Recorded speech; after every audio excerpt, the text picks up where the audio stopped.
Schneebaum, I have a question.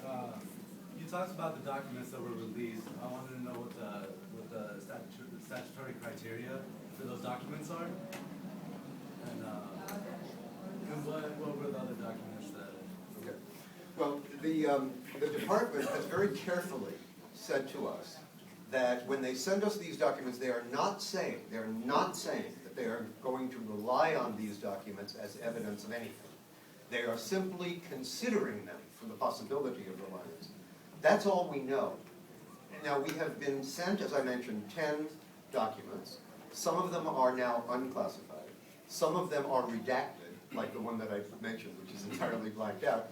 And then we were told that there are 10 other documents which are classified, which we cannot see at all. We can't even see summaries of them, which will also possibly be considered. We have no way of knowing what's in those documents.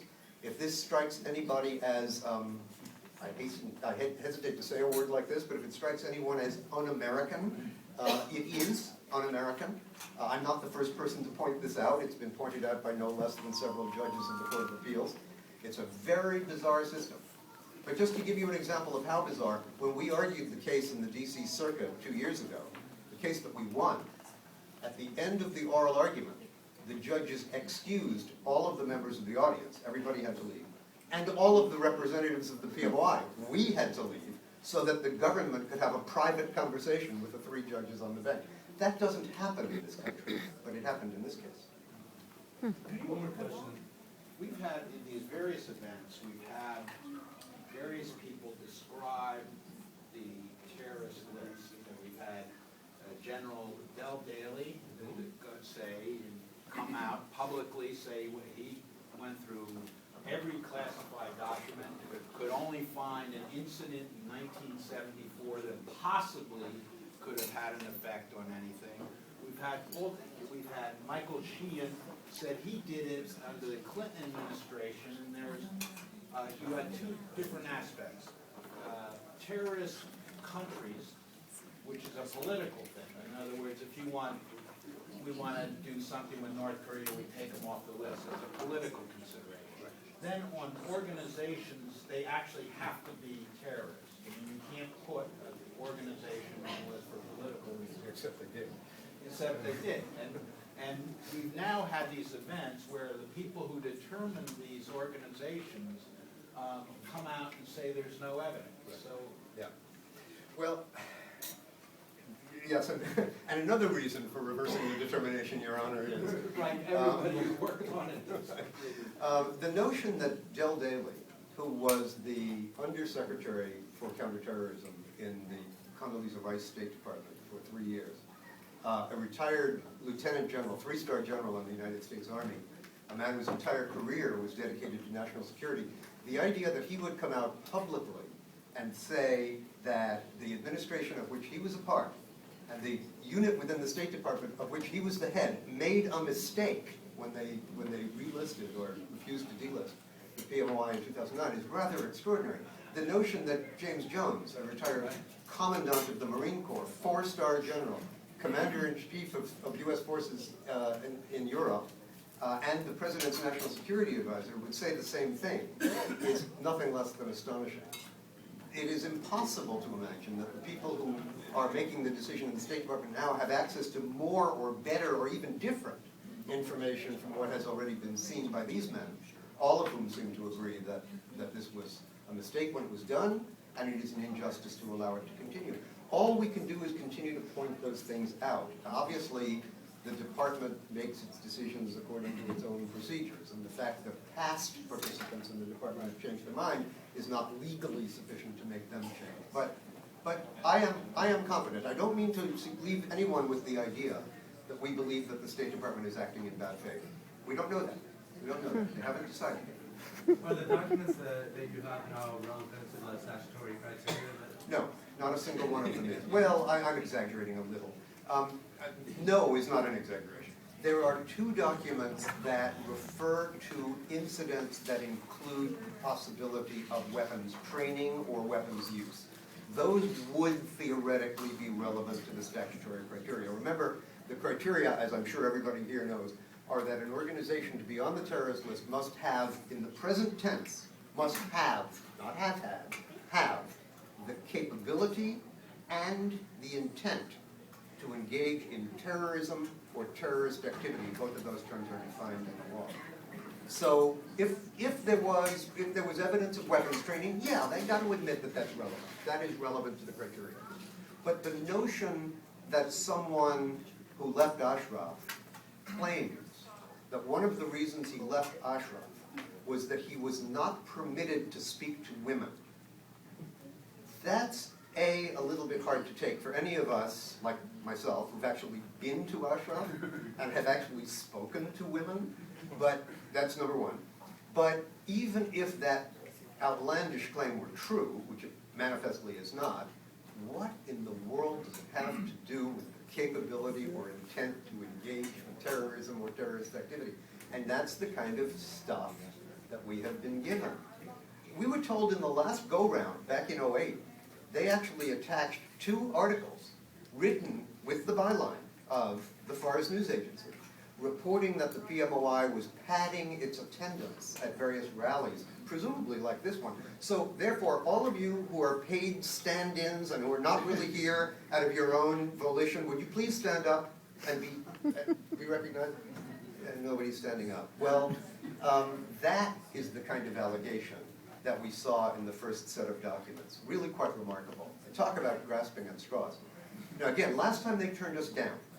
This time we don't know, and I am not prepared to conclude that these documents are given to us in bad faith. I think that it may simply be this is the best they got, it's all they've got, and they know it. I hope that's the truth. One question, I'm sorry, and I am taping it also, but however, the question is that the Mujahideen gave up their weapons back in 2001. So even if they had any training, that would be previous to that, not from 2001 to now. Well, the PMOI gave up its weapons in 2003. Oh, 2003, I'm sorry. But still, that's a long time ago. Well, right. However, if there were evidence that there was weapons training going on, perhaps it wasn't at Ashraf, right? Perhaps there were PMOI members who set up a little camp at the Holiday Inn down in Baghdad, and they were doing seminars for $150 a person to teach them how to take the pins out of hand grenades. I mean, in theory, they have to if they have that story, they have to chase it down.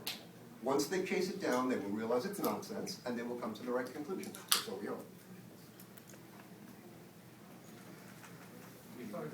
Is there any definition with the State Department about terrorism or terrorists? Is there any definition?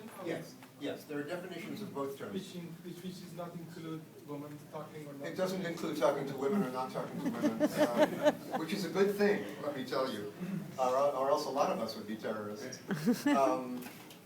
It defines the term terrorism to include such things as political assassinations, bombings, hijackings of vehicles, threats to do any of those things. That's the definition of terrorism. Then there's a separate definition of terrorist activity, which comes from a totally different statute. And that includes a bunch of other things, including financing terrorism, which is a tricky, soft, spongy, difficult to get your hands around concept.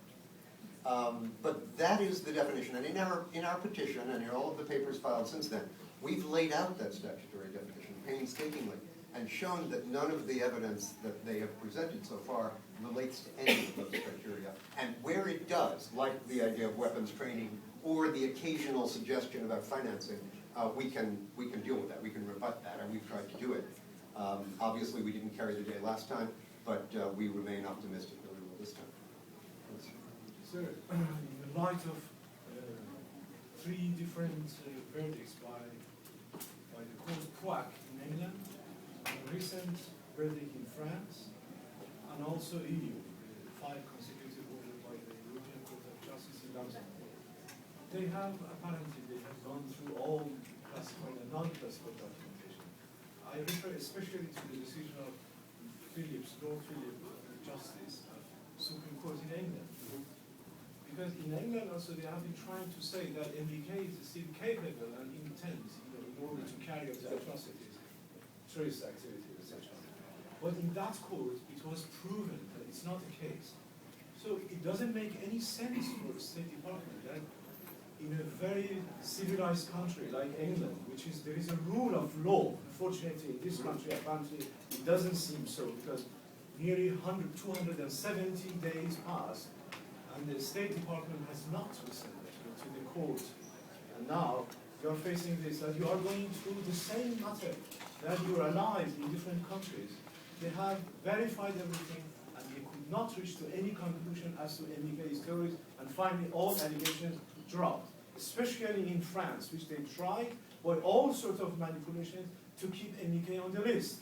And now it was a great failure, great victory for us, failure for them.